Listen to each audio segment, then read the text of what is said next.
You also say price is a feeling. Yeah, no. To economists, price is a number. To consumers, price is a feeling. Something can feel expensive or feel cheap, entirely depending on what you compare it to, how you frame it. A friend of friend of my brother's joined the RAC Club, which is, it's like £2,500 to join, and it's £1,500, £2,000 a year, okay, to join. And he said a very interesting thing. He said, weirdly, he said, most people go, ooh, that's expensive. He says, it is the single check I'm happiest to write all year. There's not a single payment that I make more happily. And they said, why is that? He said, because my alternative to doing that is to rent or buy a flat in London. And compared to the cost of buying or renting a flat in London, the RAC Club membership is absolutely trivial. RAC Club is so it's a club on Pall Mall. You can stay there overnight. They even have dormitories, so you can stay there overnight inexpensively. And you're staying on Pall Mall. I mean, that's 5-star hotel territory, okay? It has a post office, squash courts, Turkish baths, a swimming pool. Effectively, it has all the facilities. You have to share them, but it has all the facilities of an Edwardian aristocrat of spectacular wealth. You know, servants, restaurants, everything you want to do can be done for you there, which, you don't enjoy any of those services if you rent a small flat in Clerkenwell or whatever, okay? And the reason it's, of course, that inexpensive is because it's collective expenditure. It's funded by its thousands of members, and so it can afford to provide that level of kind of service and utility.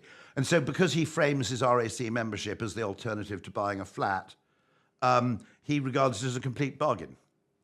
Now, if you think about it, the other advantage is no one rings you up at 3 o'clock in the morning from the RAC Club and says the immersion tank's sprung a leak, you need to come over and fix it. There are lots of advantages to joining a club. Very interesting things, clubs, by the way. The psychology, I think, is much more interesting than we realise. And I've also applied this to airline lounges, which is often an airline lounge isn't really much better than the surrounding airport.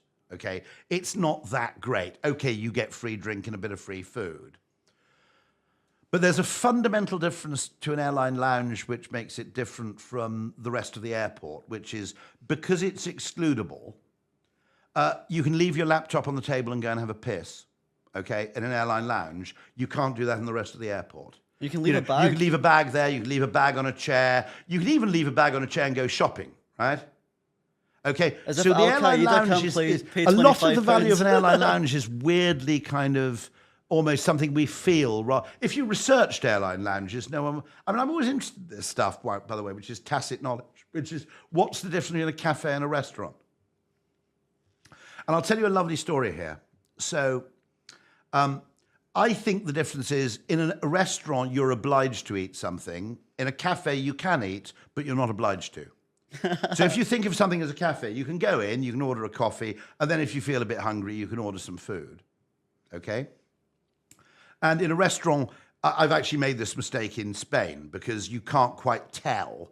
A table linen is outside is a clue. It's a restaurant, not a cafe, okay? But occasionally you sit in a place that's a restaurant, you say, can I have a coffee, please? And they get all sniffy with you, and they go, monsieur, you're expected to eat a 3-course meal here. Basically, fuck off. I can generally read the runes in Britain, but not in Spain.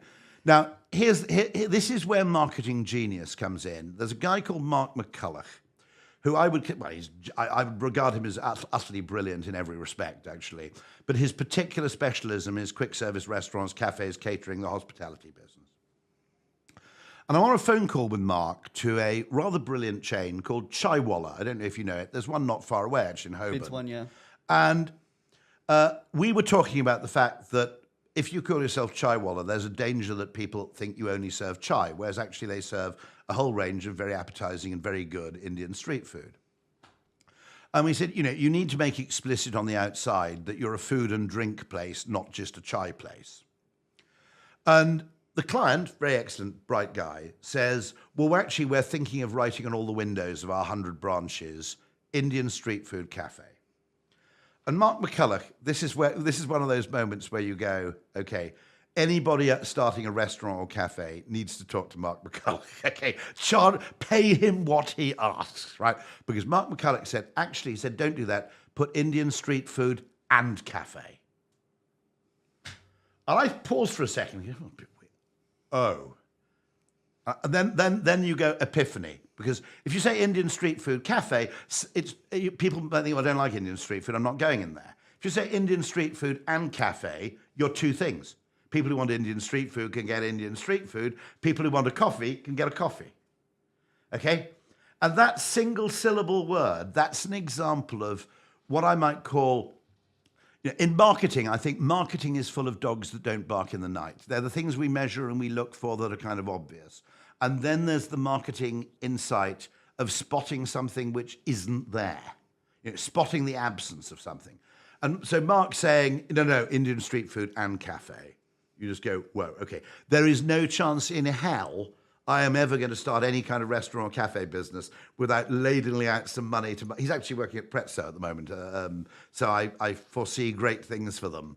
But that's the kind of thing which I regard as... That's what you might call the sort of, that's sort of the marketing equivalent of the hand of God, okay? That kind of insight.